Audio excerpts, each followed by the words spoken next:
Thank you very much, Talia, for the introduction. Today, I would like to say good morning, distinguished guests and colleagues. The MENA region, faces escalating climate challenges, extreme weather, water scarcity, and rising sea levels. And that threats usually, this cause problems to communities, economies, and infrastructure. These are not future risks. They are today's, actually, realities and demanding strategic actions and resilient solutions. So our panel today is about, tackling the storm. Regional leadership on climate resilience will explore how we can turn climate risks into opportunities through innovation, policy leadership, and cross-sector collaboration. We will examine lessons from recent extreme weather events and the role of advanced technologies like real-time monitoring and predictive modeling, and how we can transition from creative or reactive responses to proactive future-proof infrastructure. More than a technical challenge, climate resilience requires strong leadership and cooperation across governments, private sectors, players, and communities. The strategies we develop today, will set a global benchmark for sustainable and adaptive infrastructure. So I will take this opportunity just to ask, our respected panelists to introduce themselves. So if we start just quickly. Yeah, thank you, Dr. Hazem. It's given me pleasure to share for this important event, which include governmental officials and industry leaders and the technology providers, to share information and try to addressing the pressing challenge for and opportunities for the stormwater and wastewater management. I am Dr. Ghazi, the Technical Director of Stormwater Department and Ministry of Housing and Municipalities in Saudi Arabia. I have PhD in Civil and Environmental Engineering from the Technische University Braunschweig, Germany, 2011, and have more than 25 years of experience for the infrastructure project management. For the last 10 years, I am working with the ECOM as a senior project manager and flood protection expert. Good morning. I'm Sufyan Bataine. I am the Assistant Secretary General of Water Authority of Jordan for Sanitation Affairs. I have experience more than 20 years working in Water Authority of Jordan. I'm specialized in water system distribution and in sanitation system, either wastewater treatment plant or wastewater network. Even we are taking care about the reuse of the treated wastewater. And I have a good experience in public partnership project, BBBB, which is especially in the BOT contract. Thank you very much. Hi, good morning, everyone. Thank you for the opportunity to be here. It's great to see some familiar faces and some new ones. So my name's Talia Sherrod. I'm one of the regional directors at a company called Fugro. For those of you who are not familiar with us, we're a leader in geodata, and that means we basically collect data about the world. So the built and the natural environment. So anything from on land in the most remote areas through to the deepest parts of the oceans we're involved in. My background is a coastal engineer, so my interactions when we talk about stormwater event and management is maybe from a little bit of a different perspective to some of the other people on the stage. And I've also worked globally on stormwater events and coastal kind of designs. So I like to look at how we take stormwater management, say in Europe, where it's very frequent, a lot of water, a lot of rain, and how we can transfer some of the lessons learned from there to the GCC, where it's been quite less, events, but when they do happen, they're very serious. So how can we start taking those designs, the lessons, as we say, and start implementing them in this region where we're starting to see much more events occurring and at a higher severity? Hello, everyone. It's my immense pleasure to be here among you and contribute to this session. My name is Makarand Purohit. I'm actually working for Grundfos over the last 20 years. I've been in different portfolios in different segments within Grundfos, and Grundfos is known as a leader actually in pumping systems and technologies. In water utility field, I'm working for last 10 years, and in my current portfolio, I'm basically taking care of sales in water utilities in Middle East and North Africa. Thank you very much. Thank you very much for our panelists for introducing themselves. I will just give a brief introduction about myself. I'm actually associate professor at the University of Wollongong in Dubai. I have over 35 years of experience in the water sector, surface water management, and urban drainage. I did my PhD and my master's in the UK, and I worked there for 20 years in water companies, Atkins, and then, working for universities in research and industry. So I'm trying to bridge the gap between the research and industry in that sense. I have got lots of experience in water, surface water management and flood risk management as well. So, after our introduction, I would like to start, our discussion with, Talia, in order for her to share her perspective on how can we leverage and learn from existing data from past events in the region to improve our design and response, strategies for future incidents. Thank you very much. So I think the MENA region, and particularly GCC, is a really fascinating case study for considering stormwater events and how we respond to it and how we can take lessons learned and move forward. You look at the development, the urbanization, but also the environmental changes that we're seeing in this area. Something that would occur maybe once a year as a storm event, and the impact of that and how it would recover is very different, 10, 20 years ago to what it is today. I think the event of last year probably resonates with everyone in this room and the impacts of that we still face compared to previous events that had occurred. And why was that? I mean, we have seen them before, but we now see funding being put into how can we look proactively at improving our infrastructure and our design and putting it in the right places to avoid the damage that was caused. I mean, we woke up and people couldn't leave their apartments, their villas, they couldn't get their kids to schools, they couldn't get emergency services. We had critical infrastructure that was damaged for weeks, if not months afterwards, and the investment that had to be put into rectifying that was really quite severe. So I think we can take a lot of lessons learned from that. And was it potentially avoidable? I mean, we can't control the weather, but I think there's a lot of stuff that we could have done to put in place to avoid a lot of the damage to personal lives, but also to infrastructure and the recovery of that. And that's where geospatial technology in particular is really critical. A colleague of mine actually said to me one time, it almost gives us the power of time travel, because you can take something like Earth observations where you've got data that's been collected over kind of years, and you can do time-lapse series to be able to understand, okay, where have we had previous storm events and potential pooling and drainage issues? Look at that for future storm events and look at how we can modify traffic flow, where we're going to need to put in immediate actions for recovery repair, where we need to, for emergency services, potentially redirect them, where there's going to be people who are stuck and have no access. How are we going to be able to provide basic services to them? So there's a lot of information there that is readily available now that we can start putting in place for future designs. But also you consider we're dealing with a lot of old infrastructure, and we're starting to build new infrastructure. That means the flow of water is also going to start changing in terms of its characteristics. So somewhere where we might have seen heavy flooding once upon a time, new infrastructure coming in place means that we might not see it in the future, but we still have the data accessible to be able to predict it and understand how we can effectively manage it moving forward. Thank you very much, Talia, for this, and building on this discussion, and of learning from the past events and using the new technology to predict what's going to happen in the future. Let's examine the real-world, real-world applications in Saudi Arabia. As we know, Saudi Arabia has faced extreme weather events and has taken, proactive measures to enhance the stormwater infrastructure.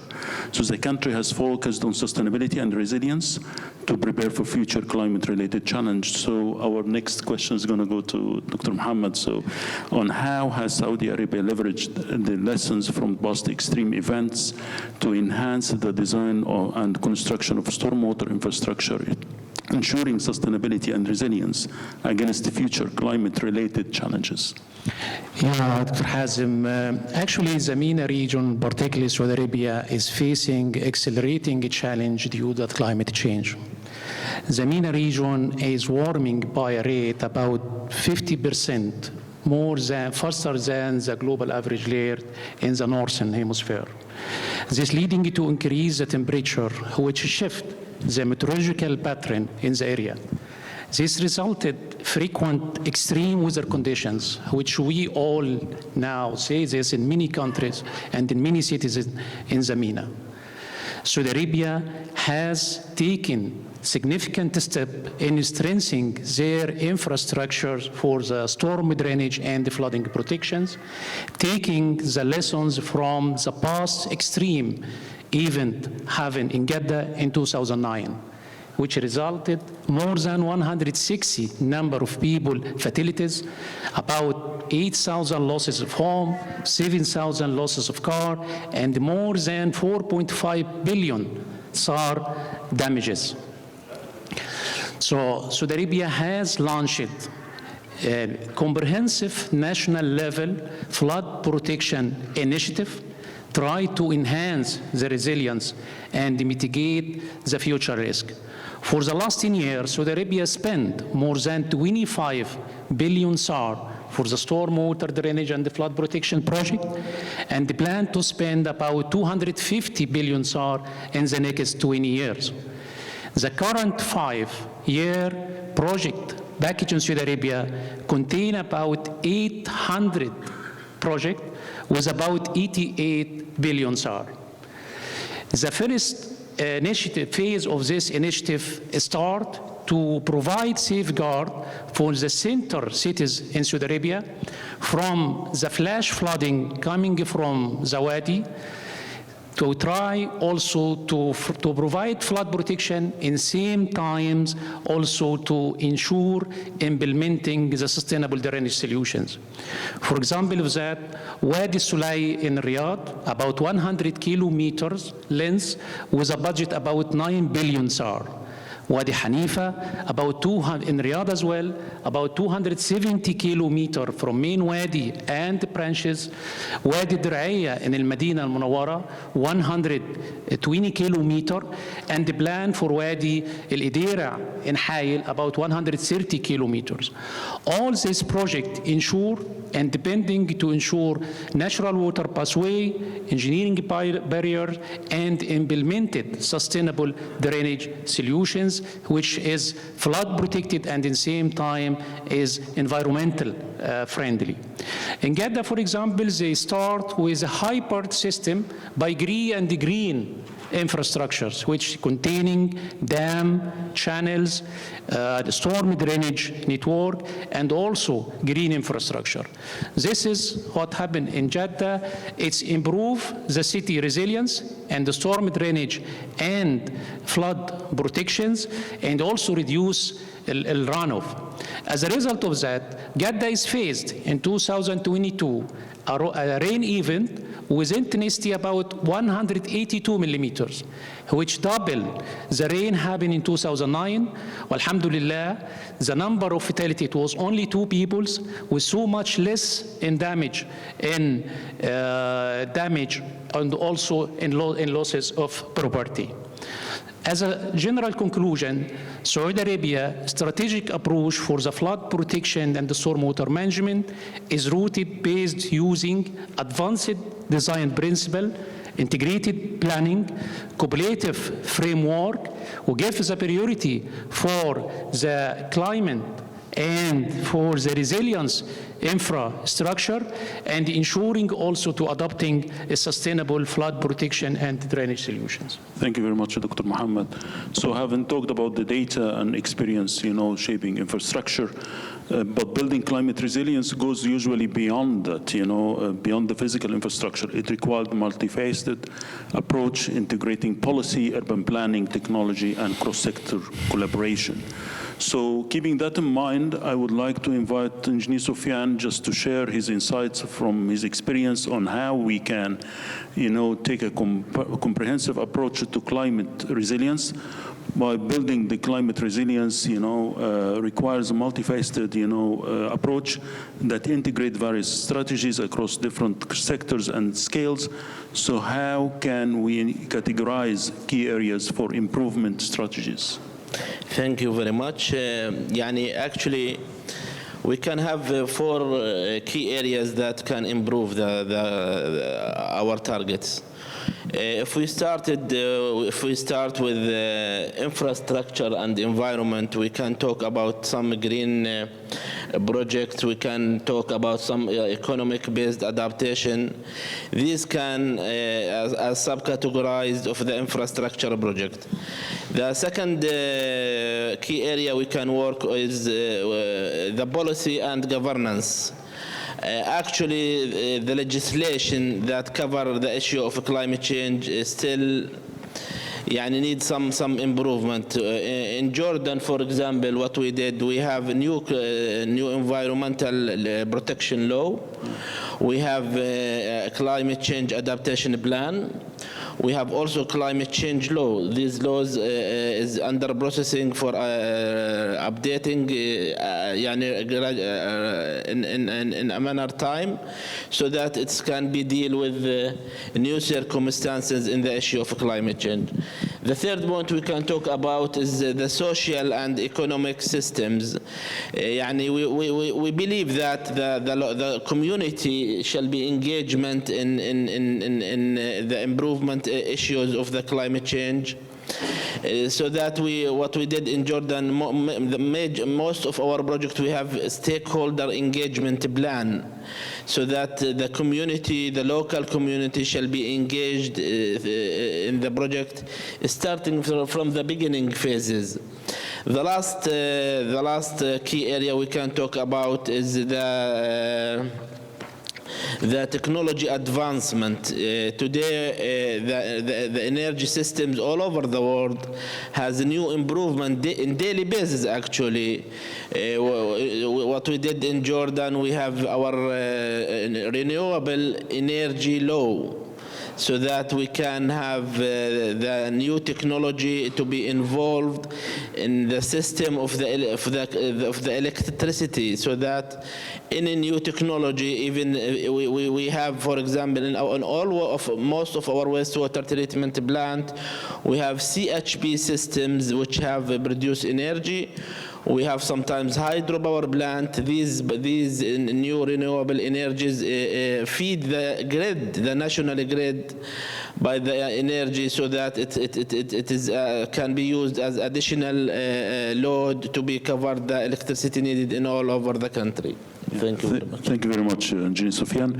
So as we know that innovation in water management is critical component in our, in combating the climate, change, and it is as well, component of climate resilience, and particularly in urban environments. So advanced solutions can enhance efficiency and reduce resource consumptions, and strengthen cities' ability to withstand extreme weather events. So with this in mind, I would like to invite Engineer Marakand, to share his insight on how can innovative water management solutions, such as energy-efficient pumping system, help cities in MENA region improve climate resilience and mitigate the impact of extreme weather, events. Yeah, thank you, Dr. Hazem. Well, actually, when we talk about efficient water management, the biggest challenge today is balancing between the demand, which is increasing, and sustainability. So, given that MENA region's water scarcity, the efficient pumping systems basically can maximize available water resources. This is one thing. And minimizing the losses in distribution networks by ensuring the optimal pressure management, we can reduce leaks as well as reduce non-revenue water. We can utilize it properly. Ensuring a steady supply even during extreme weather conditions like droughts. With increasing events which are like heavy rainfall or floods, smart water pumping systems can quickly move excess water to prevent urban flooding. And automated sensor-driven pumping systems can actually improve response times and reduce infrastructure damage. Conventional systems are typically energy intensive, and they have very high operational costs, especially in the region like MENA, where energy and water both are critical resources. And that's where the efficient pumping systems and solution providers like Grundfos have significant role to play. Grundfos has been working with municipalities and water authorities for a long time to implement solutions like smart pumping systems and solutions that can basically respond dynamically to weather events, water demand, and ensuring efficient management by optimizing pumping system, both in system design as well as in operation and energy use, with which we can basically cut operational costs, we can save on energy, we can basically reduce the carbon footprint, and improve the long-term resilience. Smart pumping solutions, basically they enable real-time monitoring, predictive maintenance, reducing system failures or downtimes in specifically weather events. And this adaptability basically ensures that cities can respond dynamically to changing conditions, safeguarding cities from flooding events or extreme weather events. Thank you. Thank you very much, Engineer Marakand, for this insightful information. So, as we know, one of the most powerful tools we have, talked about today is the geospatial data. And geospatial technologies from satellite imagery, to AI-powered analytics hold immense potential for map risks and optimizes resources and empower decision-making. So, however, their true impact hinges on bridging the gap between the public governance framework, private sector innovation, and research institutions. I would like to invite, Engineer Talia to talk about, or to share her insights on how can collaboration between public and private sectors maximizes the benefits of geospatial data to improve climate resilience in the region. Thank you very much. The challenge that we're facing is too big for one party to be able to do alone. It's absolutely critical that we have better collaboration across sectors. The private public sector partnerships are the only way we're going to succeed at implementing more effective designs and protection methods against stormwater damage.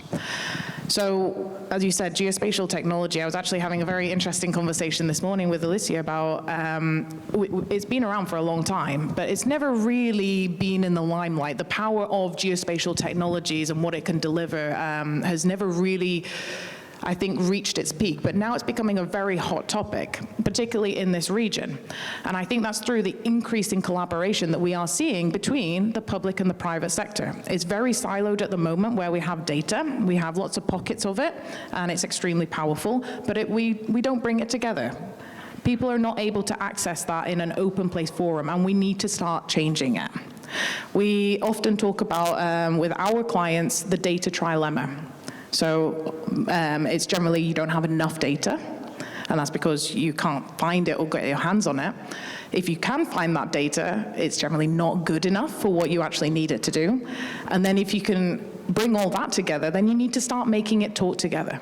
Okay, integration of data is extremely challenging, particularly as we're seeing technology grow, and geospatial technology with the various different types from Earth observation, LiDAR, aerial, bathymetry, machine learning, AI coming into play now as well.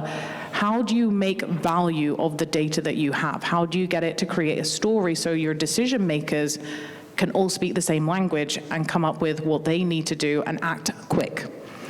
So this is where we focus on the data trilemma, and that's really a socio-economical and technological challenge. The technology part of it, I'm not particularly concerned about because, well, there's a room full of really intelligent people here, and we have a world full of great, smart people, and we will be able to design better technology and transfer that to make it work for what we need to do. But we can only do that through investment, and we will only get investment through social collaboration. The public sector, putting money into investing in better infrastructure and better adaptation methodologies. But you can only do that also through private sector bringing the technology to play. So ultimately it is a combined effort where everyone needs to get around the table, have a discussion and come up with an agreement with all parties in place on what their responsibilities are through it. Thank you very much, Talia, for this information, actually. So now, as we know, in Saudi Arabia has been making significant effort in flood risk management using technology to predict and mitigate impacts. So building on our discussion from geospatial data and the next questions, I would like to take to Dr. Mohammed and ask him about what is the impact of using early warning systems, to manage and mitigate the effect of flooding, and what efforts has KSA undertaken in this area? Yeah, Dr. Hazem, actually the real-time flood forecasting and the early warning system is playing a crucial role now for flood management and mitigating the flood risk, especially for the area with less coverage with storm drainage and flood protection systems. The system integrate data from various sources, which including satellite imagery, digital elevation models, and weather forecasting, and try to predict the storm drainage, the flooding, and give early warning. This can enable the community and authorities to take the prevention actions before the flood hit. This can save life by informing the people, early warning the people so they can evacuate or take the required necessary actions. This also can increase and enhance the readiness of the community and the people. All this can reduce the loss of economy by mitigating or reducing the damage to the property and the infrastructures. Actually, Saudi Arabia has launched an ambitious program for the emergency and crisis management. Depend on three main let's say, directions. The first one, through developing technology infrastructure. The kingdom has advanced network for the weather radars and remote sensors to continuous monitoring the weather conditions. Also, advanced monitoring weather station has been established to collect the data for the storm water and also help before predict the occurrence of the flood before it happened. The second one, it's established the National Center of Meteorology, and this is the body responsible for monitoring the weather conditions and issue an early warning to the people. The center depends on advanced mathematical models for weather data analysis and flood prediction and issues early warning to the people. The third one, it was creating interactive digital platform. For the Digital Transformation Agency in Saudi Arabia has contracted with a Korean company to build a smart digital twin platform to simulate the flooding for the main 5 cities in Saudi Arabia, linked with the Center of Meteorology. The Emergency and Crisis Department in Saudi Arabia has integrated platform, smart platform called Emerge. This try to manage the crisis and emergency situations and also has installed flood warning system as a critical and hot spot location distributed throughout the Saudi Arabia. The Urban Planning and Land Agency updated urban platform called UMAP, collected data, inventory data for the hotspot location, and this data including all informations for the hotspot location which subjected to the flooding, and this linked with different authorities. So nowadays they working for comprehensive integrated early warning system over all municipalities, collected the data and make a ground sensors and radar as hotspot locations. This linked by smart online 2D modeling for flooding simulations and providing a risk and flooding map which can give alert, early warning to the authorities and the people before the flooding hit. Yeah, thank you very much, Mohammed, for this really good information. So expanding on our lens, beyond flood management, let's now address the broader implication of climate change for our region. To guide this discussion, I would like to turn to Engineer Sufyan and explore the pivotal questions. What are the risks and development opportunities arising from climate change? Thank you very much. The risks, we are all know the risk, but from our point of view in Jordan, the environmental risk is in the top priority. Why? Because the Jordan water scarcity is a great issue. This season, for example, this winter season in Jordan, it has never happened since 100 years. We did not receive a rainfall up to now. We are close to March. Less than 25% of the whole rainfall. So that the water scarcity in Jordan is one of the risks due to the environmental and climate change that happened. The other issue we can talk about the social economic risk. The health is an issue. The losses and the food insecurity. These are risks due to the climate change. This is also a consequences of the water scarcity. Due to the water scarcity issue, all these coming as consequences. If we are talking about opportunity, due to the climate change, there is a new business we saw in the market. Energy systems, green buildings. Now we are talking about green cities. We are talking about smart agriculture systems. So that this new business has been founded due to the climate change issue, so that we can reduce the impact of the climate change through the using of the new technologies, either the renewable energy or green cities, or even through smart agriculture application. Thank you very much. Thank you very much, Engineer Sufyan. So now we're going to move to, practical solutions for the flood and, and private sector, particularly leaders in sustainable water solution like, Grundfos. And, they have been actively working on innovative wastewater or stormwater management strategies. So the next question is going to be going to Makarand.